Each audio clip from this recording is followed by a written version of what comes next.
way better if I was drunker. But I'm sober, so right now, so it's not going to be that exciting. But yeah, I think a couple of cocktails in you, a couple of shots of Jamie.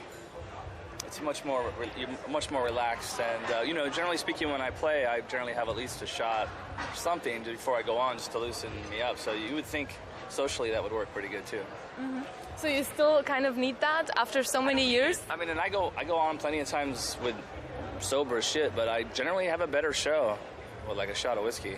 I'm not gonna lie to you. Okay. Well, what place does skateboarding have at this moment for you?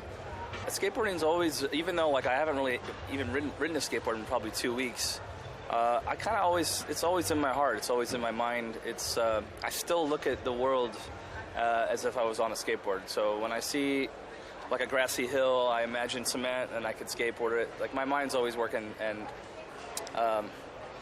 yeah, I mean, I would not be in this band if I wasn't a skateboarder.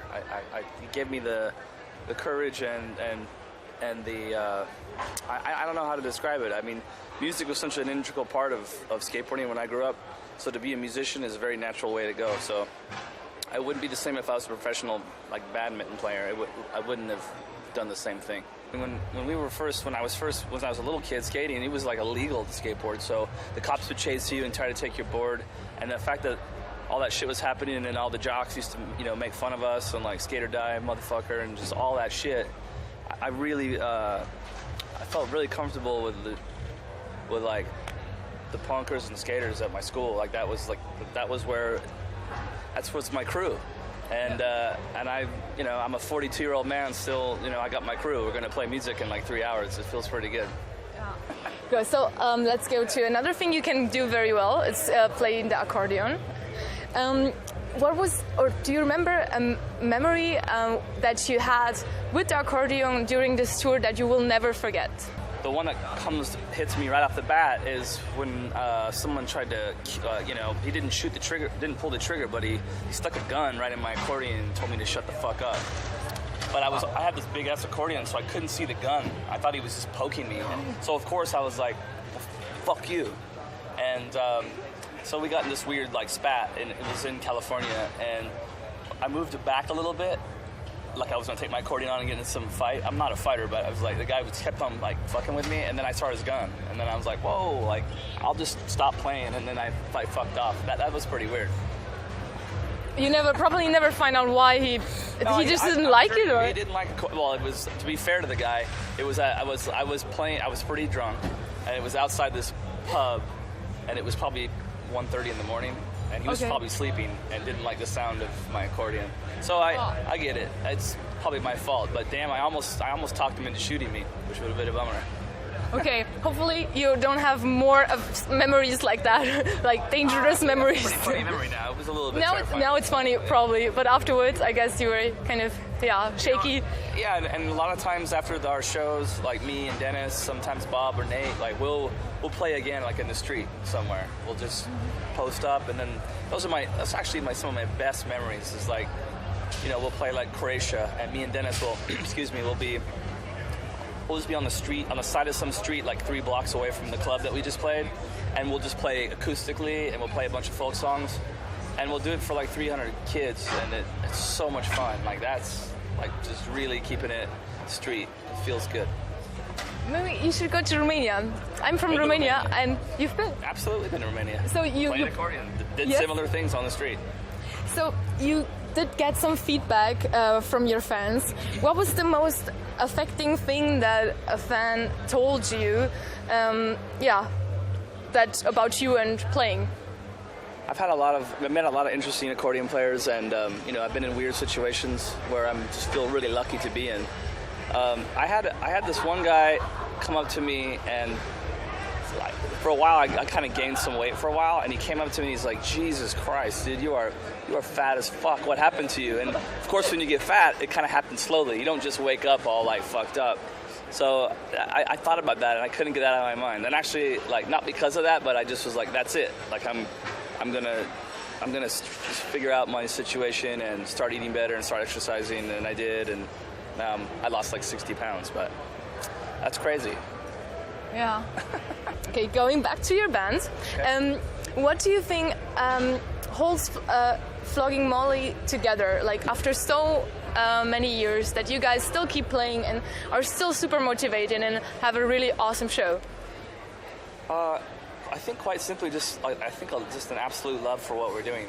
We love the music that we're playing. We love each other. We love Dave's songs, and I feel like I have a really big affinity with our fans. You know what I mean? I meet people all the time that shake my hand and tell me that the music that we play makes a big difference to them and in their world.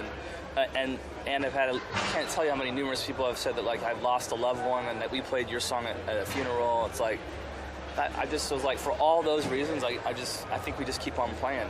You know, I mean, obviously I'm not 21 anymore, so I'm a little bit older. It hurts sometimes, but whatever's happening, this is well worth it. All that, it trumps any problem I may personally be having, you know? There's more good out of it than bad. Because, because Dave writes the songs that he does and the lyrics that are poignant, I mean, he doesn't just write bullshit. It's not pop that he's writing about. His lyrics are pretty deep. So you mix that with our whole band and then all the traditional instruments, and a lot of the traditional Irish instruments are traditional instruments of all around the world. So I believe that a young 15-year-old kid anywhere on the world would never really admit to his parents that maybe he liked some of the shit that they were listening to. But you put it in a more of a punk rock setting, and all that instrument there, I believe your ears get familiar with that sound. And so I mean, we do really well in countries that have a lot of folk instruments in their, in the music that was played 70 years ago. We do really well in those. We do really well in Holland. We do good in Germany. We do any place that has like a lot of fiddles, accordions, mandolins, all that stuff. We do well in those countries. Yeah. That's quite good. And yeah, you mentioned the songs have a deeper meaning. They're not pop songs, and I agree to that. And in your last album, I can hear that you're very unhappy with the political situation in America. Is that true? Yeah, I would say that's true. I mean, I'm personally happier now, and when Dave writes these songs, I mean, he's writing it out of his vision. But yeah, we were definitely dissatisfied with the way that Bush handled America. I think he just fucked it up and got us into so much shit and wars and yeah. And I'm disappointed with Obama too, but I voted for him each time, and I wish he would just do more of what he said he was going to do and shake it up. He seems to be just a politician now. I'm irritated by that, but I'm happier than I was with Bush. You're speaking about our last record, and that was written in Detroit, right in the heart of a lot of mysteries that America was feeling, not only the world, but certainly America. And so, it was natural that a lot of the songs would have a lot of venom in it and a lot of, thought about where are we going in this world right now, specifically America, but all around the world. Yeah. Do you still think that there is an American dream? You know what? I think it's an ideal. I think the ideal is still there. I don't know if it actually can come true anymore. It's pretty difficult because the middle class in America is being butchered. So in America, it's starting more and more. You're either really wealthy or you're poor as shit. But America, I mean, for the longest time, it had a really strong working class. I mean, middle class people that you could make enough money to maybe buy a house, definitely support your family, and make sure your kids were okay.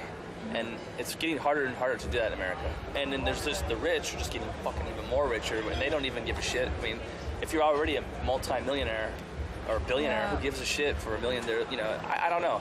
I really hope that some of the things that Obama's doing changes that. And honestly, I think America will spiral out of control if we don't help the middle class in America. I think it benefits the world when the majority of the people around the world have enough money to support their family. Because if you can't support your kids and make sure your wife has the clothes that she needs to do her thing, then you're just going to be a very unhappy motherfucking man, period. And I don't think most people are not afraid to work hard for a decent wage. Mm-hmm. Yeah, and they probably don't get the right opportunity anymore.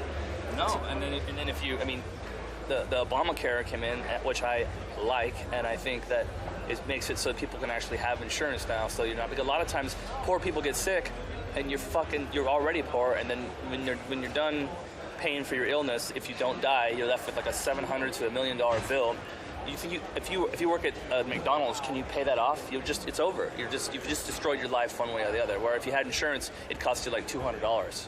Like, what the fuck, right? Like, that's just unfair. It needs to be sorted out. I mean, I don't think America will ever go as far as socialized medicine like Sweden and different places, which I personally would like.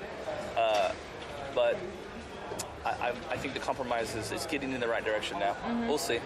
Although your music is kind of, also political and it's this difficult situations, it still sounds very, like, happy, and people dance at it. People in Ireland, like, they actually like Dave says it all the time, but, it's kind of celebrate life, not mourn it when someone passes away. So, like, even at a funeral, people are having some drinks and kind of, like, partying for someone's life and not the other way around. So I think, especially Dave, but in general, that culture has a pretty funny way of kind of laughing at negativity. And, so even when a lot of times in Flogging Molly we're singing about bad things that should be almost sung like almost a waltz, but we're singing it with a cheery disposition, that's the genius of it. That's where it's sort of like makes you wonder what the hell is happening here. That's what I think.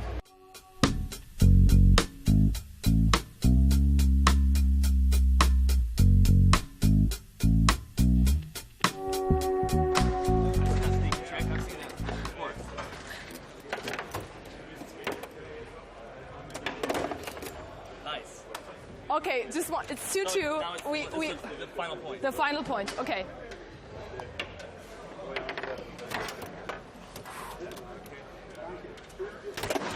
Victory.